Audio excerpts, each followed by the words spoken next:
మాయ చెప్పినట్టే కాళేశ్వరం కమిషన్ కు హరీష్ అఫిడవిట్ ఇచ్చిండు అనే ఒక క్వశ్చన్ మార్క్ వేసారు. అసెంబ్లీలో చదివి వినిపించిన సీఎం రేవంత్ 665 పేజీల నివేదికలో ఈ మాటలు ఉన్నది పేజీ నెంబర్ 65లో. విచారణను సిబిఐకి అప్పగించిన ప్రభుత్వం రాష్ట్ర ప్రజల్లో ఏం జరగబోతుందనే ఉత్కంఠ, బీఆర్ఎస్ ధర్నాలు చేస్తా ఉంది. నీళ్లను ఆంధ్రాకు తరలించేందుకు కాంగ్రెస్ కుట్ర, BRS working president KTR. So ఇంతవరకు ఇలా కాళేశ్వరం కమిషన్ రిపోర్టు తీసుకపోయి ఇప్పుడు సిబిఐ చేతిలో పెడితే సిబిఐ వచ్చి కేసీఆర్ని ఎంక్వైరీ చేస్తే కేసీఆర్ని టచ్ చేస్తే రేవంత్ రెడ్డి నేను మునగానని చెప్పుకోవాలి. నేనేమంటా ఉన్నా, వాస్తవానికి ఇప్పుడు ఈ బదనాం అనేది కాంగ్రెస్ వరకే ఆగిపోయింది.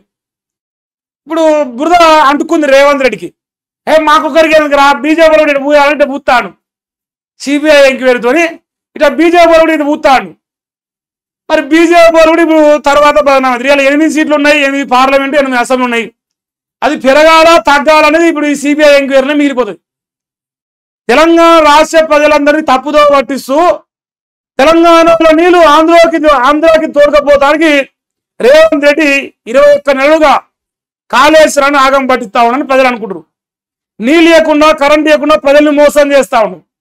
ఈ సందర్భంలో వీళ్ళు సిబిఐకి అప్పచెప్పి బీజేపీ కూడా ఈ బురద అంటించే ప్రయత్నం చేస్తారు. మరి బీజేపీ వాళ్ళు ఏం చేస్తారు, లేదు సిబిఐ ఏం చేస్తారు అనేది రేపు బీజేపీకి పూసుకునే అవకాశం కనిపిస్తా ఉంది. ఈ పాపాల పుట్టులో మరి బీజేపీ పాలు పంచుకుంటుందా లేదా తెలియదు. ఇక ఇంకోటి ఇక్కడ ఈటల రాజేందర్ గారి పేరు కూడా ఉన్నది. మరి ఈటల రాజేందర్ కూడా రేపు ఎంక్వైరీ చేయాలి వస్తుంది. ఆయన బీజేపీలో ఉన్నాడు, ఆల్రెడీ బీజేపీ ఎంపీగా ఉన్నాడు.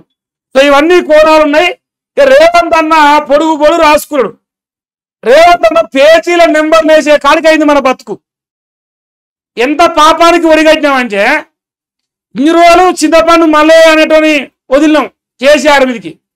దుర్మార్గంగా సొంత ఇంట్లోనా తన ఇంట్లో తనకే కుంపడి పెట్టిన నీచమైన రాజకీయ చరిత్ర రేవంత్ రెడ్డి గారు అని అనుకుంటున్నా. హరీష్ రావు గారిని డైరెక్ట్ గా ఎదుర్కోలేక, హరీష్ రావు గారిని డేర్గా టచ్ చేయలేక ఇలా కల్వకుంట్ల కవిత రూపంలో రేవంత్ రెడ్డి ఇలా రాజకీయం చేస్తాం. Diversion politics, diversion king Revanth Reddy అని ఎందుకంటారు? మరి బరాబర్గా డైవర్ట్ చేస్తాం, బాజాబ్తా చేస్తాం. హరీష్ రావు గారిని ఇచ్చేస్తారు. మరి సిబిఐకి ఇచ్చినందుకన్నా మరి బీఆర్ఎస్ పార్టీ వాళ్ళు కుట్ర జరుగుతుంది, తెలంగాణ ఆంధ్రలోకి ఇచ్చే ప్రయత్నంలో కాంగ్రెస్ పార్టీ ఉన్నదని చెప్పేసి వాళ్ళు రాష్ట్ర వ్యాప్తంగా ధర్నాలు చేస్తారు. వాళ్ళ ధర్నాలకు, వాళ్ళు చేసే ప్రతి ధర్నాకు ఈ కాళేశ్వరం విషయంలో జరిగే కుట్ర విషయంలో ఖచ్చితంగా బీఆర్ఎస్ పార్టీకి వాళ్ళ కార్యకర్తలకు బేషరతుగా, నేనైతే ఏ పార్టీ లేరు ఇప్పుడు ప్రస్తుతానికి, సో ఖచ్చితంగా నా మద్దతు ఉంటుంది. దుర్మార్గంగా తెలంగాణ రాష్ట్ర ప్రజలు చూతగాలని చేయడము కాంగ్రెస్ పార్టీ ఒక లక్ష్యంగా ఇలా మాట్లాడవచ్చు. ఎందుకంటే గత 21 నెలలుగా నీళ్ళు ఇవ్వకుండా, కరెంట్ ఇవ్వకుండా, రైతు బంధు ఇవ్వకుండా, రుణమాఫీ చేయకుండా, ఇచ్చిన హామీలు నెరవేర్చకుండా ఈ అన్ని విషయాల్లో వైఫల్యం చెందని రేపు స్థానిక ఎన్నికలు ఉన్నాయని ఒకనాడు ఎంపీ ఎలక్షన్లు, ఒకనాడు అసెంబ్లీ ఎలక్షన్లు ఓట్లు వేసుకున్నట్టుగా ఇలా ఇలా స్థానిక ఎన్నికల్లో ఓట్లు వేసుకోవచ్చు అన్న దుర్మార్గమైన ఆలోచనతో ఇలా ఎంత కథ నడిపిస్తుందని చెప్పేసి ప్రజలు అంటారు. వాస్తవం కాదా మీరు చెప్పి? నేనైతే వాస్తవం అనుకుంటానా. కేసీఆర్ గారిని ఈ తెలంగాణ రాష్ట్రంలో రేవంత్ రెడ్డి ప్రభుత్వానికి టచ్ చేసే ధైర్యం లేక దీన్ని సిబిఐకి అప్పచెప్పారు గంతే. కానీ స్థానిక ఎన్నికల్లో ఓట్లే వీళ్ళ లక్ష్యం. అంటే బదనాలు ఎక్కువైపోయిందిరా, ఇంకా మనం చేసి దాటిపోయినాం. మనం బదనాలు చేస్తే జనాలు నమ్ముతలేరు. ఇప్పుడు సిబిఐతో బదనాలు చేపిద్దాంరా వాడి. అట్లా స్థానిక ఎన్నికల్లో ఓట్లు పడతాయి అనుకుంటాను రేవంత్ అన్న. నువ్వు ఎంత బదనాలు చేస్తే అంత నువ్వు బదనాం అయిపోతావు లాస్ట్కి. కేసీఆర్ టచ్ కూడా చేయలేరు. Open secret. ఆడ ఏం జరిగిందో నిరూపిస్తే కదా ఫస్ట్. లేదు ఇవాళ కూడా చెప్తానా, 300 డిగ్రీలు కెమెరా ఇచ్చి మేడిగడ్డ కదా లైవ్ స్ట్రీమింగ్ పెట్టి దమ్ము ధైర్యం చూడనా కాంగ్రెస్ పార్టీ చూడు. చూద్దాం దాని సంగతి కూడా. చూడే హైకోర్టులో హరీష్ కడ చుక్కేరడ. రేపటి వరకు చర్యలు తీసుకోకుండా ఆదేశాలు ఇవ్వాలన్న హరీష్ రావు తరపు న్యాయవాది నిరాకరించిన ఉన్నత న్యాయస్థానం కాళేశ్వరం కేసులో విచారణ రేపటికి వాయిదా పడింది. అదంతేనా? ఇప్పుడు అష్టదిగ్బంధనం చేసినా, ఇంకో 2 ఎక్కువ కలిపి 10 రకాలుగా చేసినా, ఏ జరిగినా చివరకు రేవంత్ రెడ్డి గారికి కాళేశ్వరం అనే అంశంలో అవమానం 750 రాజభుజం గాడిదిగుడ్డే లేదు కాదు కూడదంటే నువ్వు చూసుకో, చెక్ చేసుకో, ప్రజలకు పో. ఇంకో ఈ కాళేశ్వరం పేరు చెప్పినా మరి దీన్ని బదనాం చేసినా నాకు ఓట్లు వేస్తారని అడుగు, చచ్చిన కూడా ఓట్లు ఏమంటారు నీకు జనాలు. సో ఆ రకంగా పరిస్థితి ఉన్నది. మరి నీ కర్మ మారపోతే ఎవడేం చేయలేడు, మాకేం సంబంధం కూడా లేదు. అది పక్కన పెడితే ఇంకా ఇదేంది అయిపోతుంది. ఒక్క నిమిషం. బీసీ బిల్లు ఆమోదించండి, 3వ రోజు పరిగణలోకి తీసుకోండి. గవర్నర్ కలిసిన బీసీ నేతలు ఓసారి అయిపోయింది, రెండోసారి. ఇప్పుడు నిన్న అసెంబ్లీలో చర్చ పెట్టిరు కదా, బీసీ బిల్లు పైన చర్చ పెట్టినాం. అసెంబ్లీలో 3వ హౌస్ దృష్టిలో పెట్టుకొని బిల్లును పాస్ చేసి ఆమోదించి తెలంగాణ రాష్ట్రంలో 42% బీసీలకు రిజర్వేషన్ ఇత్తానికి మీకు సహకరించండి అని చెప్పేసి గవర్నర్ గారు కలిసిరు. ఇలా నాకు చేసి అఖిలపక్షం లేదు, అఖిలపక్ష భేటీ, అఖిలపక్షం మొత్తం పోయినామని అంటారు. నాకు ఎలా కనపల్లి.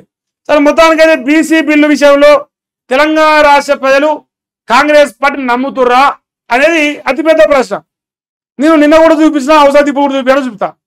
ఎవరైతే తెలంగాణ రాష్ట్రంలో రిజర్వేషన్ కావాలి, రాష్ట్రాలకు రిజర్వేషన్ అడుగుతాడో వాడు ద్రోహి, వాడు ముద్దాయి, వాడిని తీసుకుపోయి అరెస్టు చేయాలి, వాడు దొంగ అని చెప్పేసి రేవంత్ రెడ్డి గతంలో ప్రతిపక్షంలో వండుకున్నప్పుడు చెప్పింది.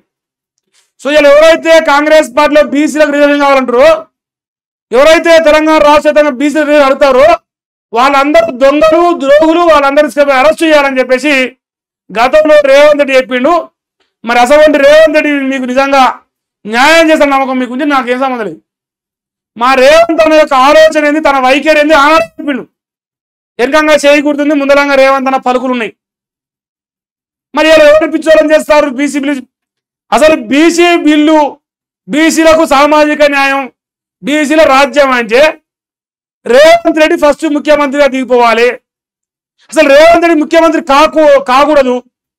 సామాజిక న్యాయం అనేది పాటించాల్సి వస్తే కాంగ్రెస్ పార్టీలో ఒక బీసీ బిడ్డ ముఖ్యమంత్రి కావాలి. అసలు ఎంతమంది బీసీ ఉన్నారు కాంగ్రెస్ పార్టీలో? 65 మంది ఎమ్మెల్యేలో ఎంతమంది బీసీలు? తుప్పకాలి 7. దొరలు గెలిచి ఇలా బీసీ అంటారు, బీసీల వాదం అంటారు. ఒకడేమో ఆల్రెడీ మోపైంది. ఇప్పుడు రేవంత్ అన్న బీఆర్ఎస్ పార్టీని బదనామం చేస్తానికి కవితక్కరు, ఇక జనాలు చూడవాలని చేస్తానికి మల్లేశ గాని, ఇద్దరు 2 కన్నులు లెక్క పనిచేస్తారు రేవంత్ అన్నకు. సరే, ఒక కన్ను కవితక్క, ఒక కన్ను మల్లేశ, ఇద్దరు కలిసి ఎక్కడ కూడా రేవంత్ రెడ్డికి వ్యతిరేకత రాకుండా పూర్తి స్థాయిలో జనాలందరికీ పిచ్చోళం చేస్తానికి పనిచేస్తారు. ఫైనల్లో పిచ్చోళం చేస్తారని నమ్మకంలో వాళ్ళు ఉన్నారు, అదైతే గ్యారంటీ. 3వ హౌస్ని బట్టి మరి గవర్నర్ గారు ఏం నిర్ణయం తీసుకుంటారు, ఏ రకంగా రేవంత్ రెడ్డి గారి యొక్క ఈ గేమ్లో చివరకు స్థానిక ఎన్నికల్లో బీసీలను ఎట్లా పిచ్చోళం చేసి ఏ రకంగా స్థానిక ఎన్నికల్లో ఓట్లు వేసుకుంటారనే ఈ సినిమాకు మరి తెరదించాలి. ఎప్పుడు దించుతారంటే సెప్టెంబర్ 30 దాకా ఉంటుంది లెక్క. సెప్టెంబర్ 30 అయిపోయి ఓట్లు అయిపోయినాయా సుక్కులో బీసీ అంటే వాళ్ళు కొడతారు ఫస్ట్. ఎందుకంటే రేవంత్ రెడ్డి తెలంగాణ రాకముందుకు తెలంగాణ ద్రోహే, తెలంగాణ వచ్చినాక కూడా తెలంగాణ ద్రోహే, టీడీపీ పార్టీలో గెలిచింది. అటువంటి రాజకీయ చరిత్ర కలిగిన వ్యక్తి రైతులను అరికోస పెడతాడు, ప్రజలను అరికోస పెడతాడు, బీసీలకు న్యాయం చేస్తారంటే నిరుద్యోగులు నమ్మి ఊరూరు తిరిగి ఓటేపించిన నిరుద్యోగులనే గాలికి వదిలేసాడు. అటువంటి చరిత్ర మా రేవంత్ రెడ్డి చరిత్ర.